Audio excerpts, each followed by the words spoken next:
Today I'd like to make a video about reincarnation. And in particular I'd like to talk about the tripartite soul. The three-way divisions of the human soul. And how the soul is passed on generation to generation, how it dies and how it's resurrected. You'll hear a lot of people like Julius Evola and types like that, these traditionalists, talking about this division and trying to connect it to the Hindu idea of reincarnation. But these people are wrong, because they rest all of their ideas on the idea that this Indo-European group, this steppe group, a group from around from the Caucasus, came and conquered everyone in Europe and India, which is not true.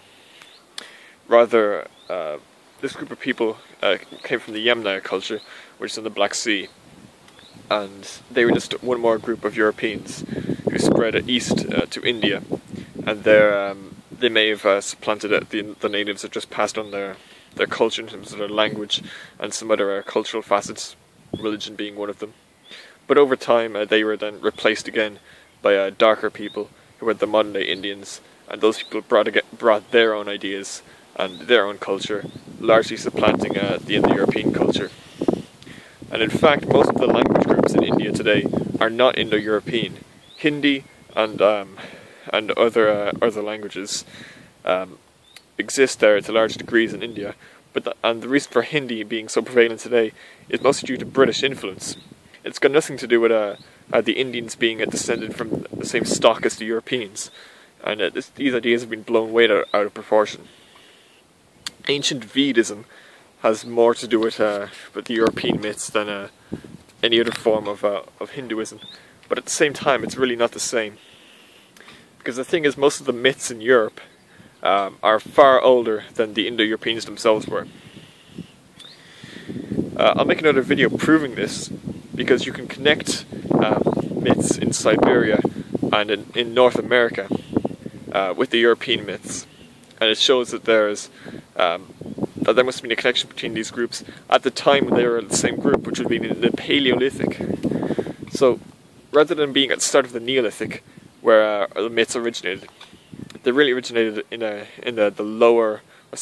upper Paleolithic, and I'll make another video on that. But to talk about this tripartite soul, what it is, you have to understand what the soul is. So the soul is that which separates us from animals. It's that which defines us as human beings. If you take the notion of will, which is the driving force behind the spirit which all animals, all life forms have. In addition to this, there's a human element. It is made up of two components, and I'll make another video on this about the classifications of the soul, and in particular what can be classified as the psyche and the anime.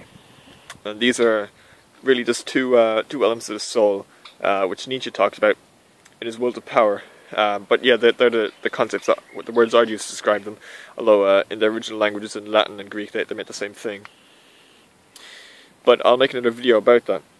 But the soul to pagans can be divided up into three different ways. One is the ancestral or shared soul, and the other is the soul which is created through our will itself. So rather than the hereditary soul, there is again the spiritual soul, I guess you could call it. There was the soul which is comprised of all of our actions, which we did, which are non-animal in nature. And here we will find all of the deeds which need to be preserved in the society. In other words, that which needs to be reincarnated. And most of the rituals of paganism would have been to cast away and do away with all of the bad elements of the soul, and keep all of the good elements. This is a form of eugenics. And so these bad elements went to the Underworld, which is a place of forgetfulness. If you look at Hades in the Greek tradition, is the best example, because that's where we have most of the stories about it. It's again a place of forgetfulness. If you look at the characters who go to the Underworld, they immediately become different. to how they were above ground. Also, if you look at, say, the boat ride of Hermodr, when he is sent to Hell to beg with Hell herself to get Baldur's return. Again, the journey he takes, and the characters he meets, all the characters are changed. They're not like how they were above Earth, because all of their heroic deeds have been taken away from them. All of their human action has been supplanted by the ancestral, animalistic, sort of hereditary souls which are left, and those are the souls which go to Hell. So Hell is a place of forgetfulness, and it wasn't just necessarily the bad elements of your soul which went to Hell, of course, but people made an active effort to try and get rid of to try and throw all of their the bad parts of the soul down to Hell with the ancestral soul, while keeping their memory of their good deeds alive through the elves.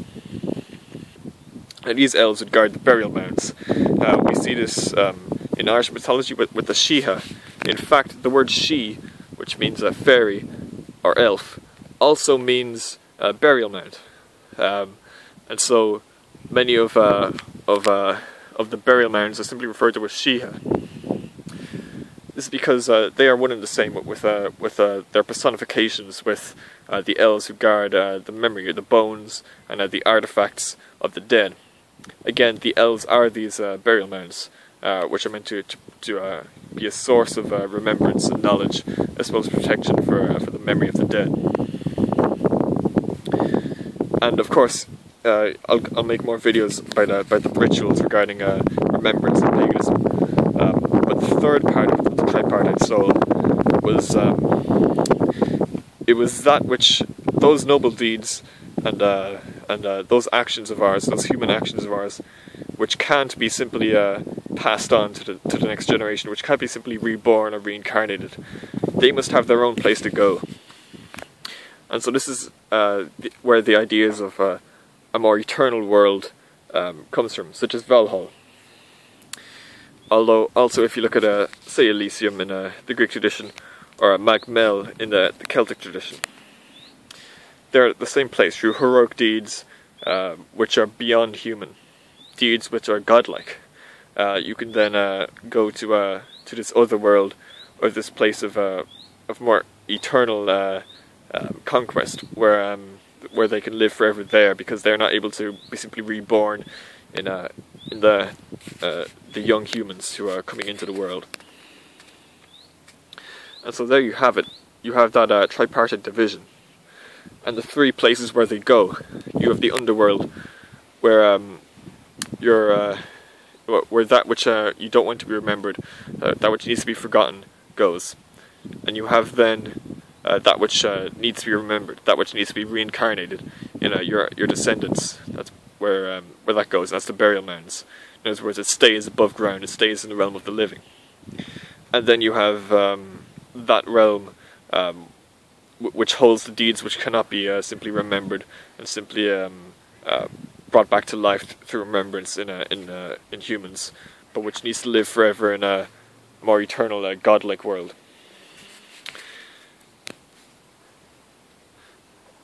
That's all I really have to say about it, because to go into more detail I'd have to make more videos.